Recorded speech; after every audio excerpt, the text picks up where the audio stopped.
theatre company Jerusalem's process of transforming ancient Jewish texts to contemporary performance. My name is Gabriella Lev. We are going to be focusing on how we created the performance Sota. So this will fit in with the Global Day learning topic of love, devotion, desire, and deception. Here in Sota, there is a suspicion of deception. We will be looking at the texts that inspired and informed the performance, and I will attempt to convey to you the visceral experience of this process. We may ask, why create performance from ancient texts? How is it relevant? For me, this is a mute question. Being an artist working in Israel in the 21st century, it's obvious that these ancient Jewish texts are relevant to me and fascinating.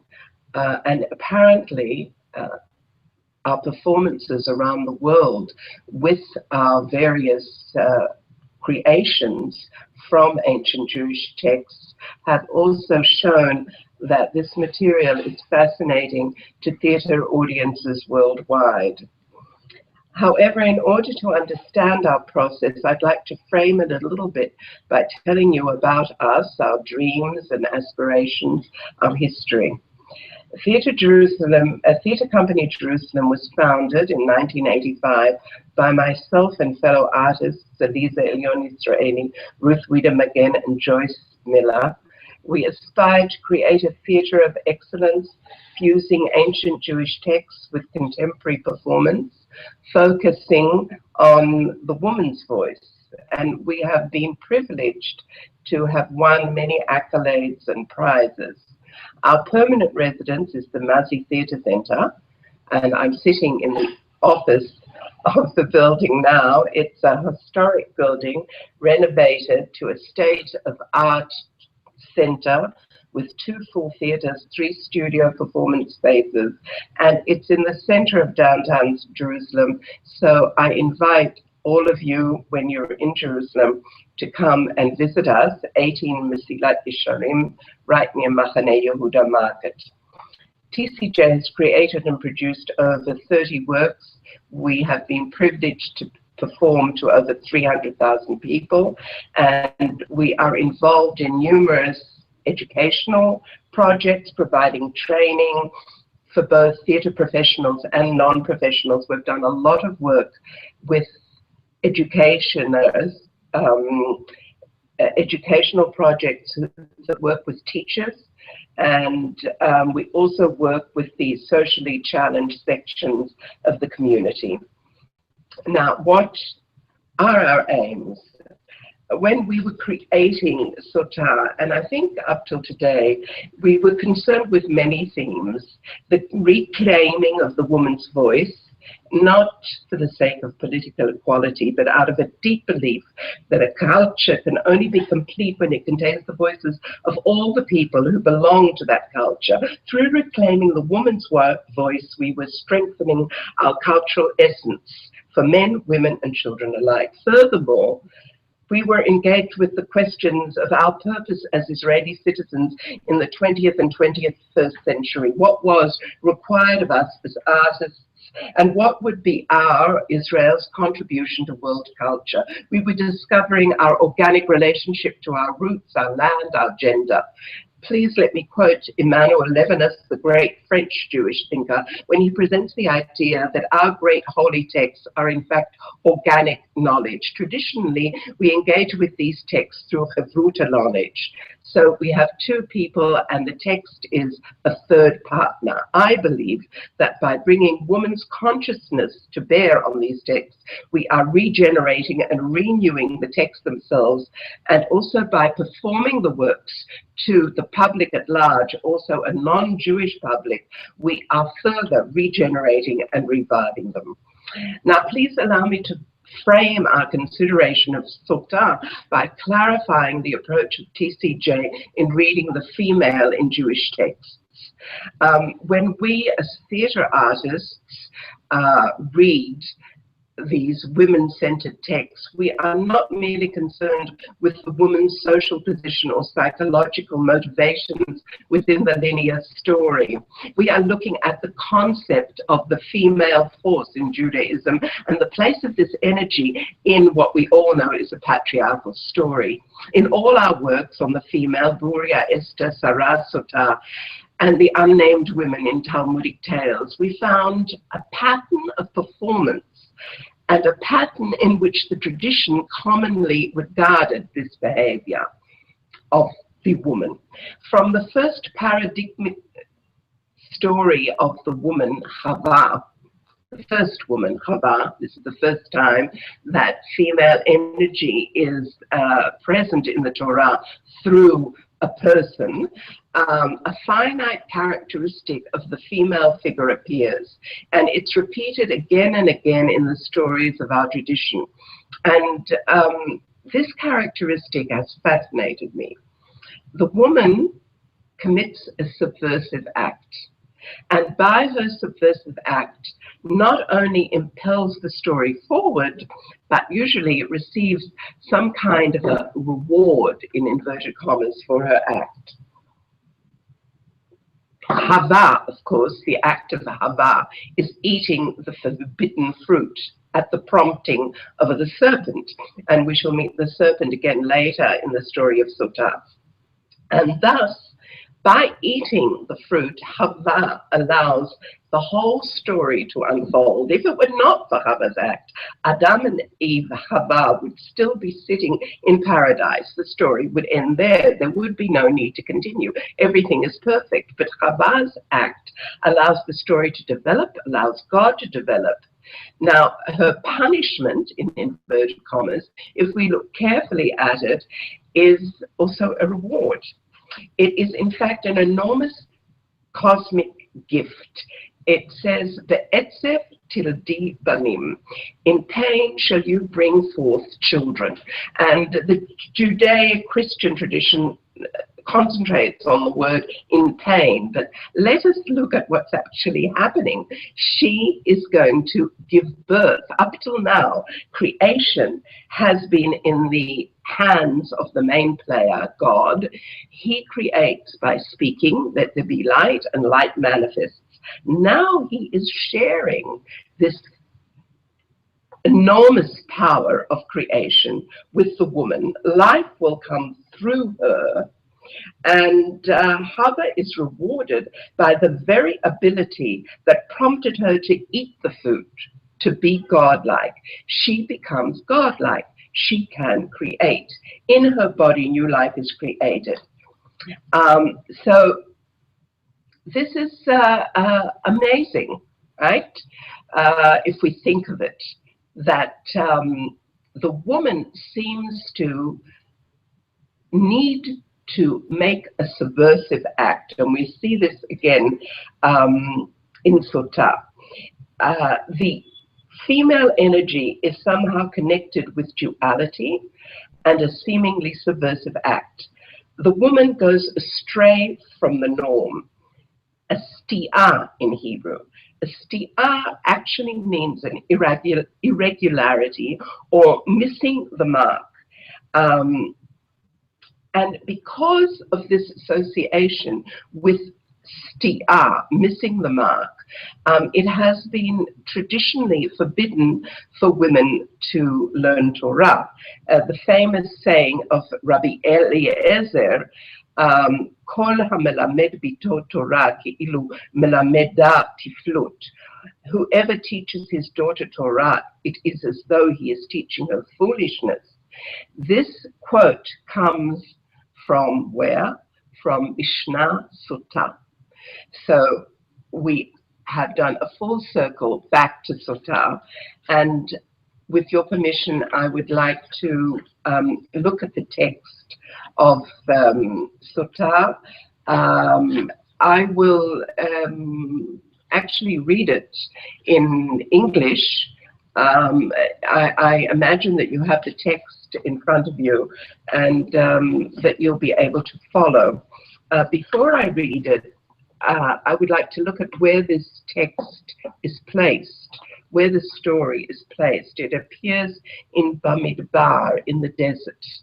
And the place is very important. It's, of course, very important if you're an artist. You have to know, where is everything happening? Is it happening in New York with, huge skyscrapers? No, it's happening in the desert. When I say desert, what do you immediately see? What do you immediately feel? You see a barren wasteland. You hear perhaps silence. This is a place where nature rules. This is a place that is not of civilization. This is where the story takes place.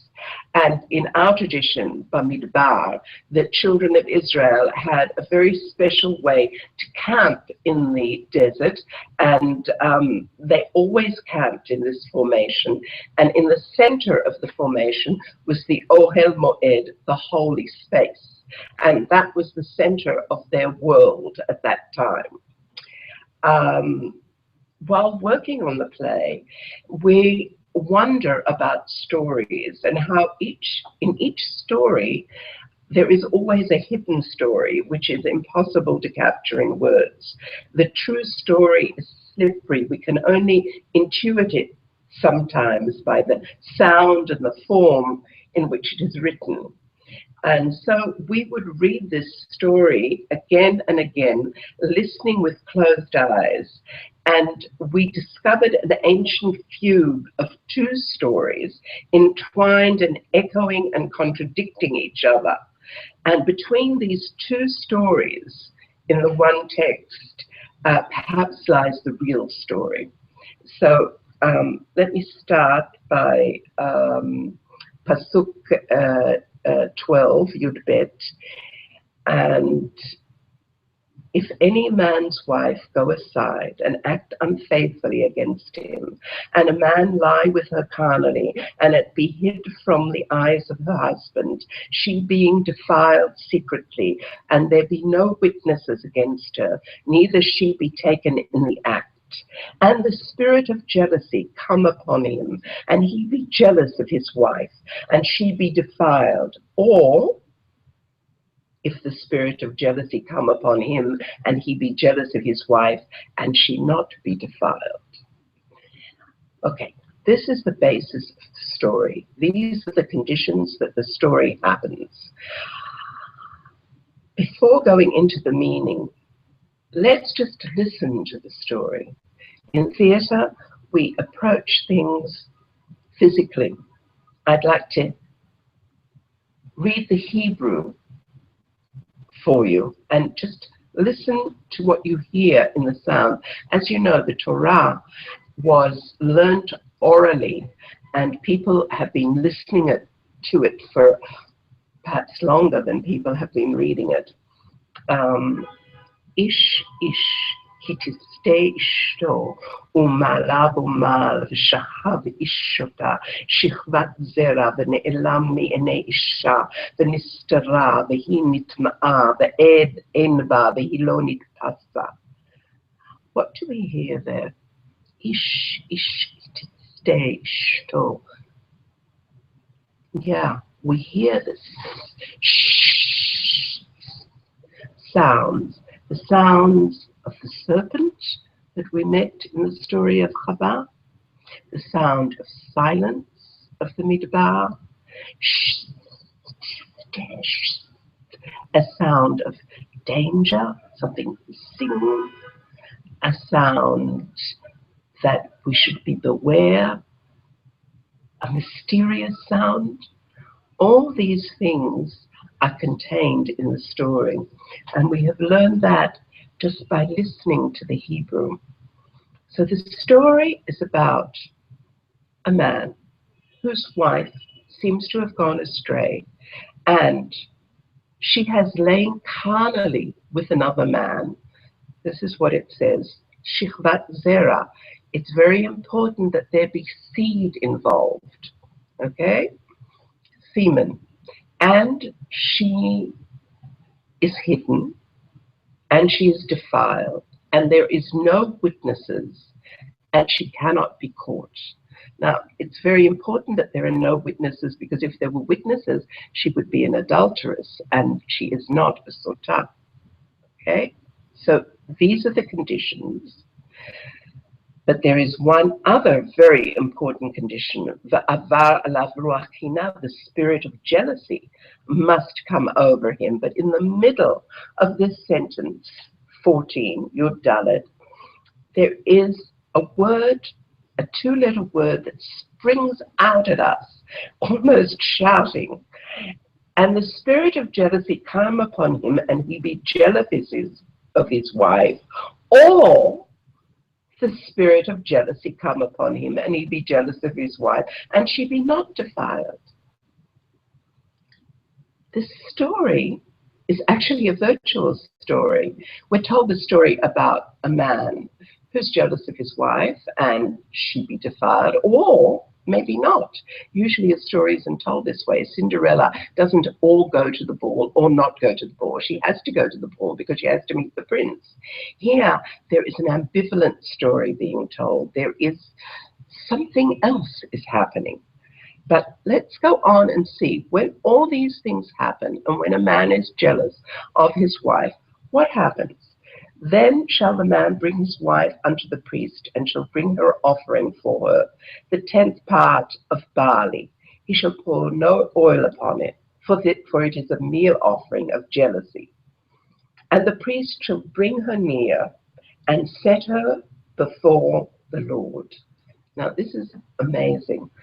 We have the encampment, and this anonymous woman, she doesn't have a name. Not only is she anonymous, she's very mysterious. We can't see her, there are no witnesses, is brought to the center of the then world, and she is placed before no other than Yud-Ke, Vav-Ke, before the main player.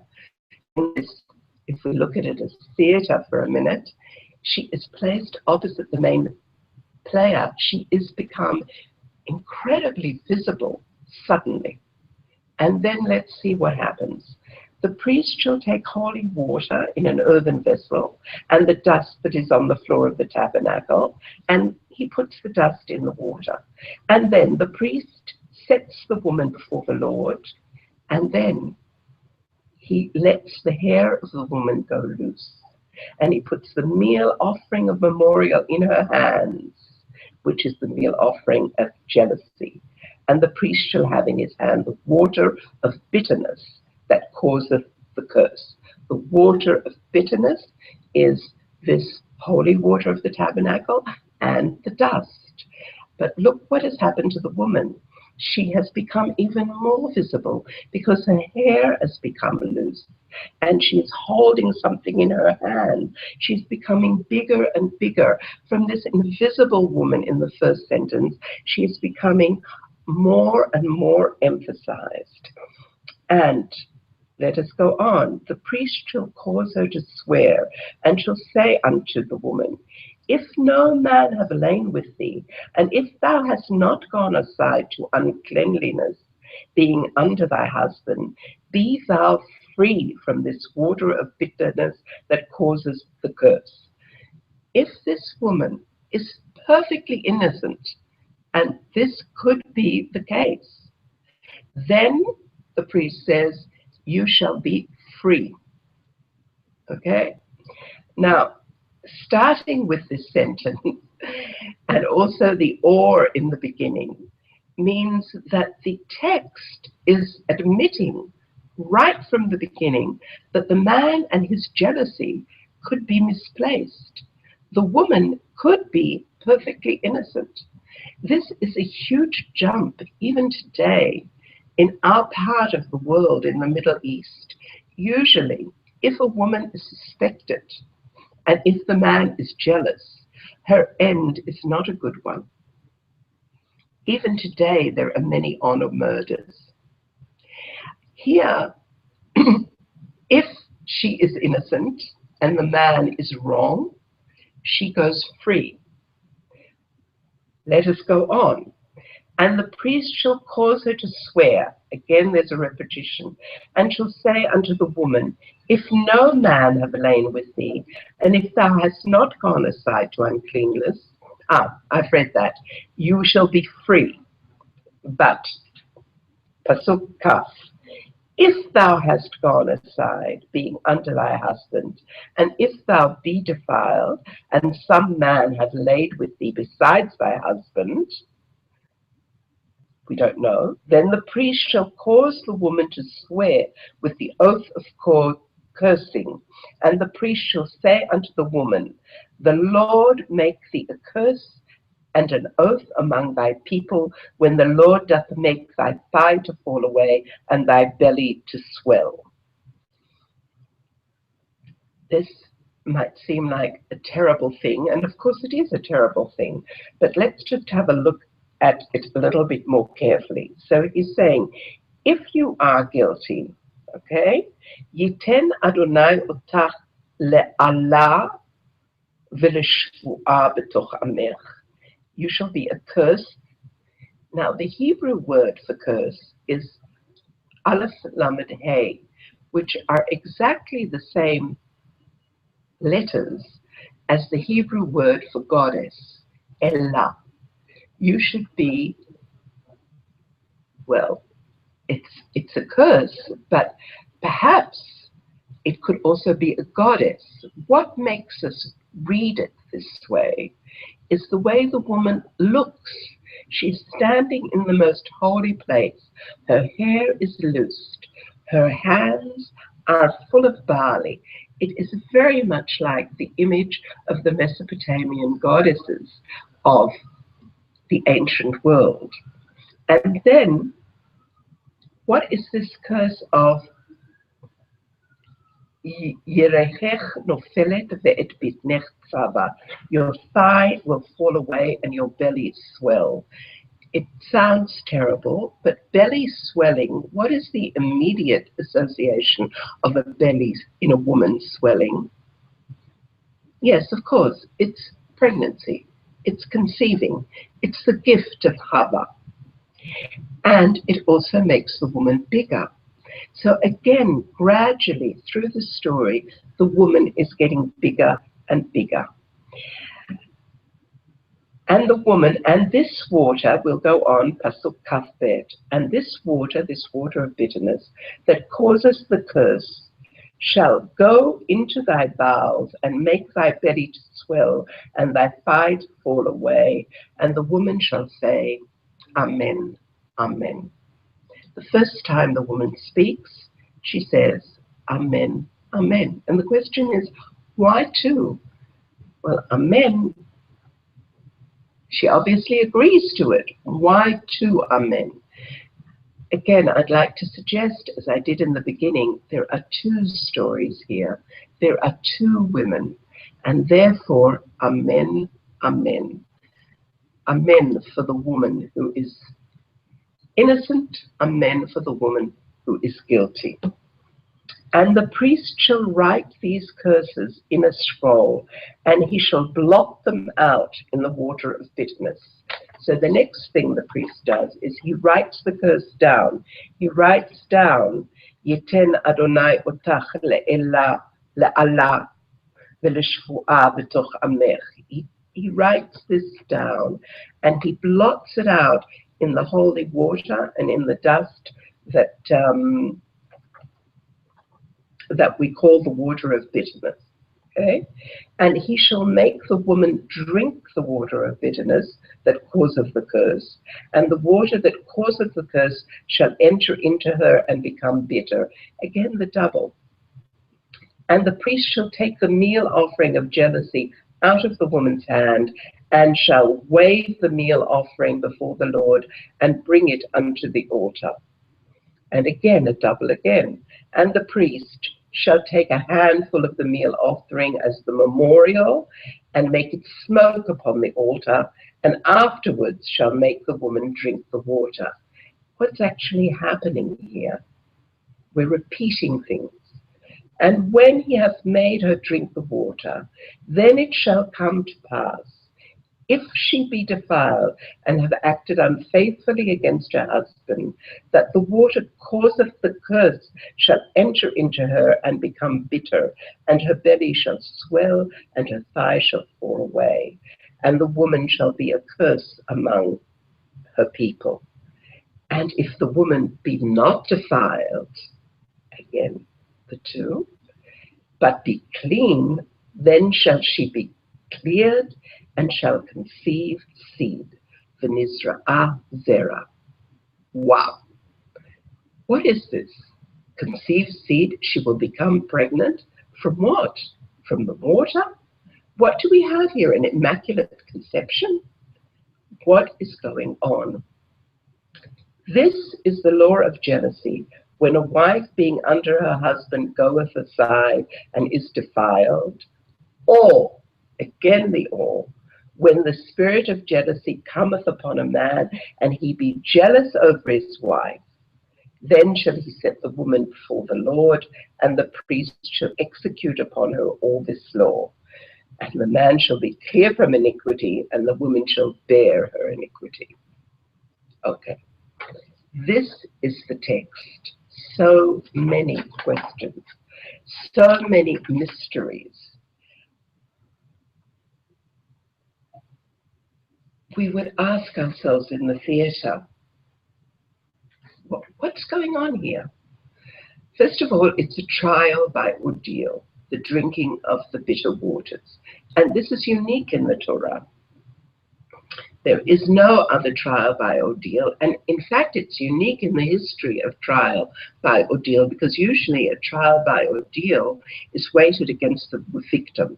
Witches were tied up and thrown into the river, and if they would sink, they would be innocent, and if they would float, they would be guilty, and they would be hauled out and burned or whatever. Putting your hand in the fire. If your hand is burned, then you're guilty, and if it comes up clean, you're innocent. But here, there is nothing ostensibly dangerous about holy water and dust in the tabernacle. There is nothing poisonous here. There is another element, and that is the curse that the priest writes. You shall be a curse. God will make you, Yudke Vavke, will make you a curse among your people. But the Mishnah tells us what ink has to be used and was used. There is nothing poisonous there. So what is actually happening? Is it magic? And what is this blotting out of God's name? What is so dangerous that would require such an extreme act? You know that in Judaism, the ultimate curse is Yimach Shemo, may his name be blotted out.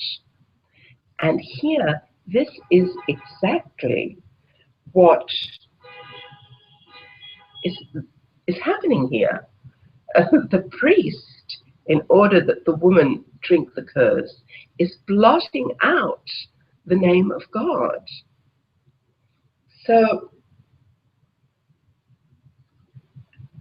what is happening? A few things. I would like to suggest that it is not just God's name that is blotted out, it is the whole curse that is blotted out. And somehow the woman is going through a ritual in order not only to alleviate the jealousy of the man, but also to blot out curses in the universe. The story is about two women, one who has become defiled and one who has remained pure. And the two women in the story are connected. They're almost holding each other. In the spirit of Hasidism, which reads the Torah as a mirror of the world and of the soul, we could possibly think that we were talking about the same woman who has both gone astray and not gone astray. The woman forever will walk on the path and long to walk elsewhere, and so she will create changes in the world. But the story is not just about the woman, it's about jealousy. And we know how dangerous jealousy is from other places in the Torah, where it says in Shemot, Ki lo tishtachaveh le'el acher, ki Adonai kana shmo, el kanahu. Don't bow down to other gods, because God is a jealous God. And it says again in Devarim, Lo tilchun achrei Elohim, don't go after other gods, because God is a jealous God, and He will destroy you from the face of the earth. It seems that jealousy is a very destructive element and can destroy, totally obliterate people and perhaps worlds.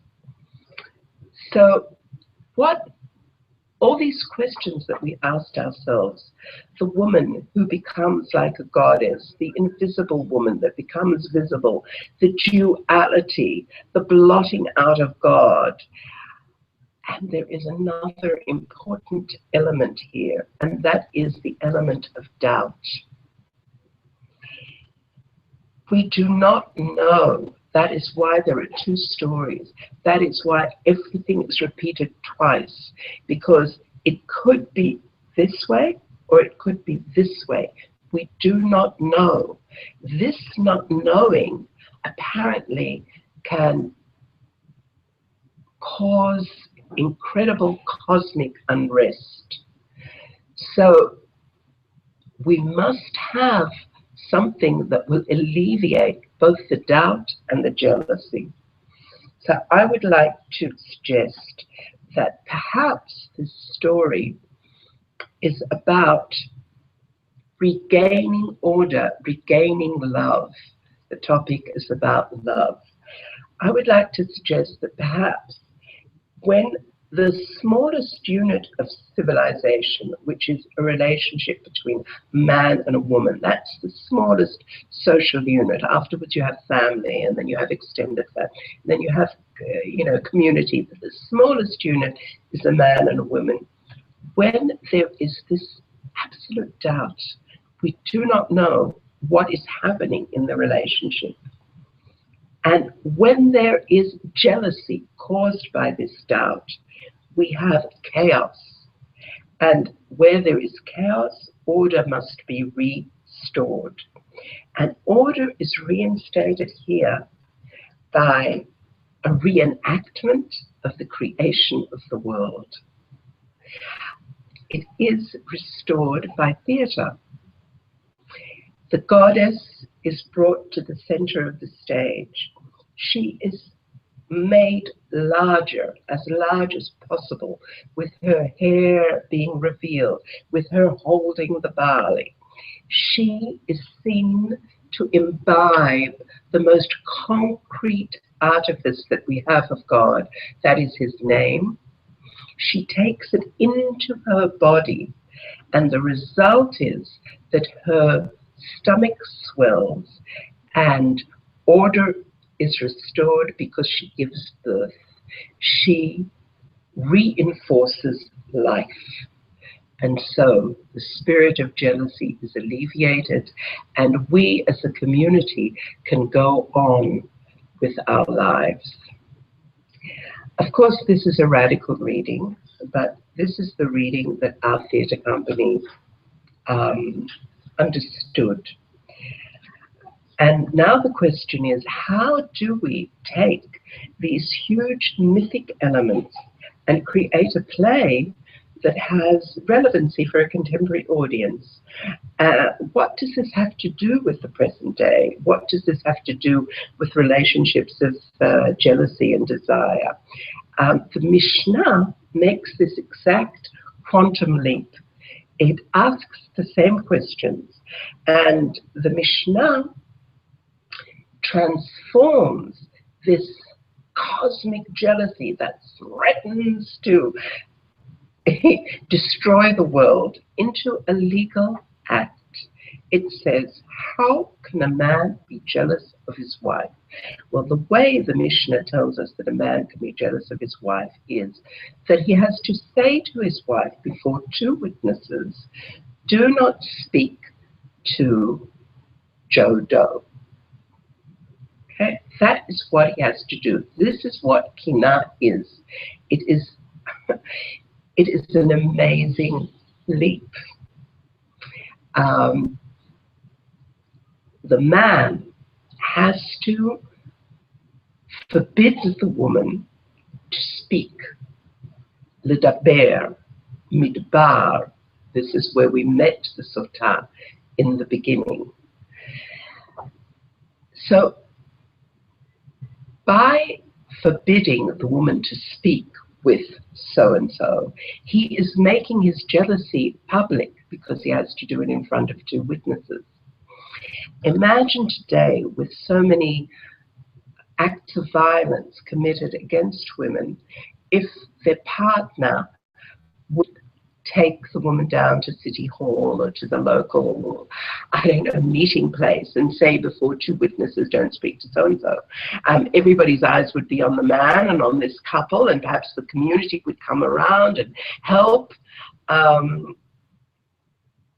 This is how the Mishnah begins. And then it goes on and on to enumerate other numerous conditions for the Sota to be taken to drink the bitter waters in Jerusalem. And there are so many conditions that it is almost impossible for a woman to actually be taken to drink the waters. And in fact, our sages tell us, and according to research, that this ceremony probably was never actually carried out. But the ceremony exists in our writings, and therefore it exists in our consciousness.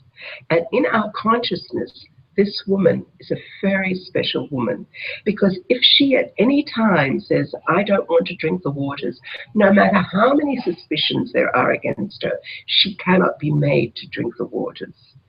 If the man touches her at any time after he has told her not to speak to Mr. Plonny, she cannot be taken to drink the waters, and so on and so on and so on. So this woman, theoretical woman, who does eventually drink the waters, must have a very special mission. She must really want to do it. And her mission might be that she wants to restore love, or it might be something else. Let us have a look at one story, a midrash, which informed the way we created the play. It personifies the two women of the Torah into a lovely, well, I don't know, lovely, but a very powerful story. It's Midrash Tanhuma, and let me read it to you. The tale is told of two sisters who were very alike one to each other, and one was married in one city and one was married in another city. The husband of one requested to begin the procedure of jealousy and to have his wife drink the bitter waters in Jerusalem. So she went to the same city in which her sister was married and living there. Her sister said to her, why did you come here? She said to her, my husband is wanting me to drink the bitter waters. Her sister said to her, I will go under you and drink. She said to her, go. So she dressed in her sister's clothes and went instead of her and drank the bitter waters and was found pure. So she came back to her sister's house, and her sister came out happy towards her, embraced her, and kissed her on the mouth. But because they kissed each other, she smelled the bitter waters and immediately died. Okay. So we have the two women who are so much alike that they are sisters now. The woman the two women of the Torah, and they are so much alike that even their husband can't differentiate between them. And when they kiss after the ritual, one woman immediately falls away. One woman dies.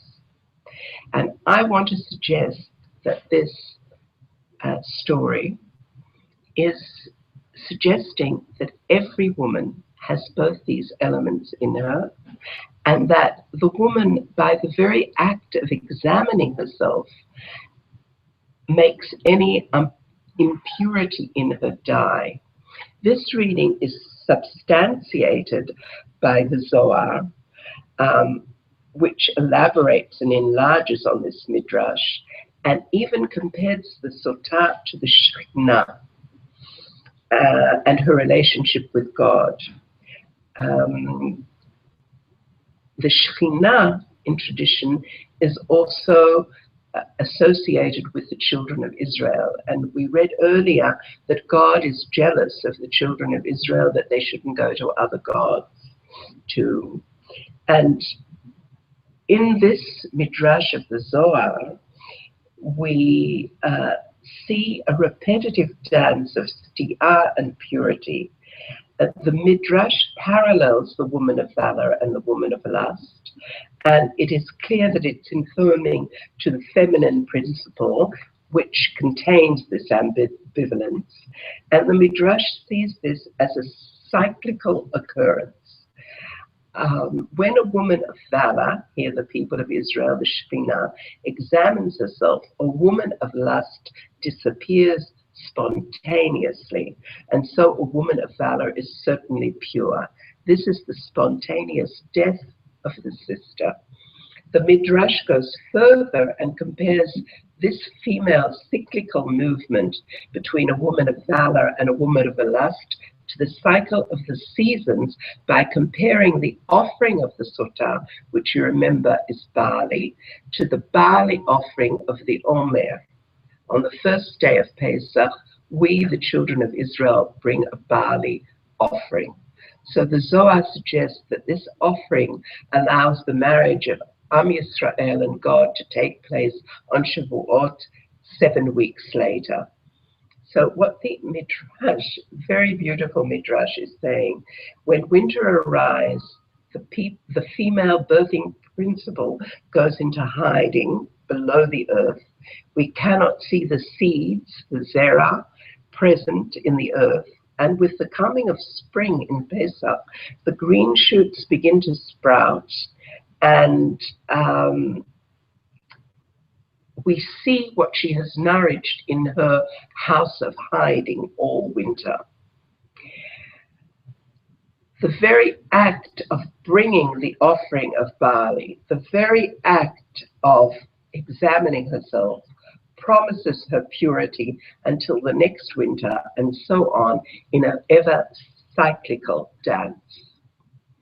And in fact, in our play, Sota, movement and dance, singing, and the movement between the two women was a central element, as was the story of the two sisters.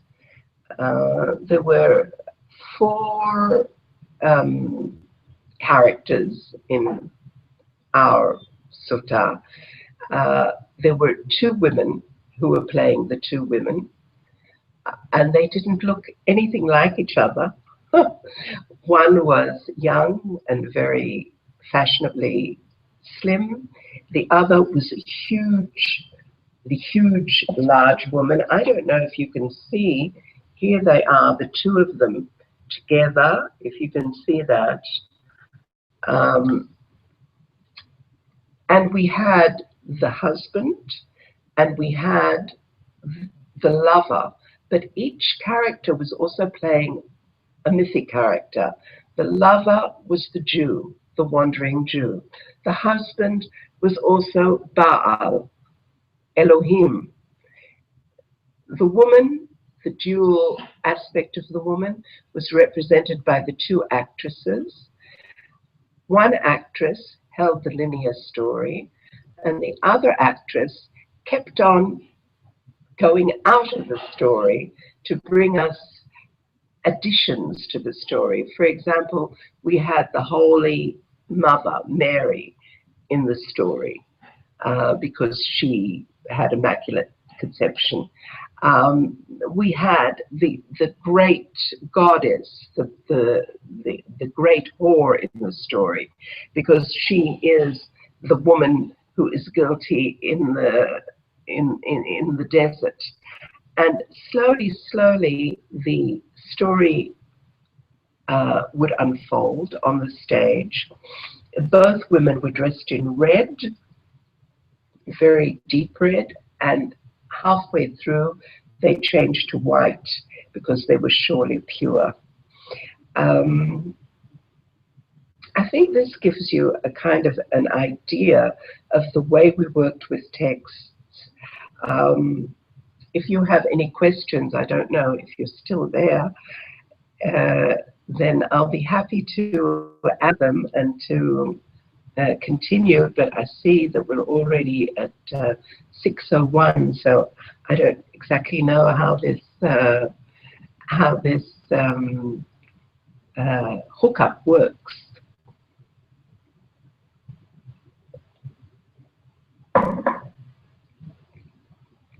Well, I can't hear anything, so I guess I'm just going to end by thanking you.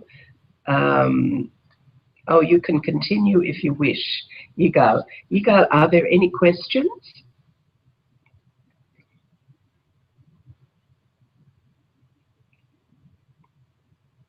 I'm just waiting for the... No, as for now. Okay, so what I would like to do is just thank you. Thank you very much for being with me, for listening to this, and perhaps next time that you read any story containing a woman in the Torah, you will watch out for where is her subversive act and where is her reward. In Sota, the subversive act is going astray, and her reward is being the vehicle of creation. And next time that you are in Israel, in Jerusalem, please come and see our performances and tell us. Come up and tell us. You can write to us. Theatre Company Jerusalem. You can find us in Google, and you'll find the email there. Tell us that you heard of us or saw us on the Global Day of Learning, and thank you very much for your attention.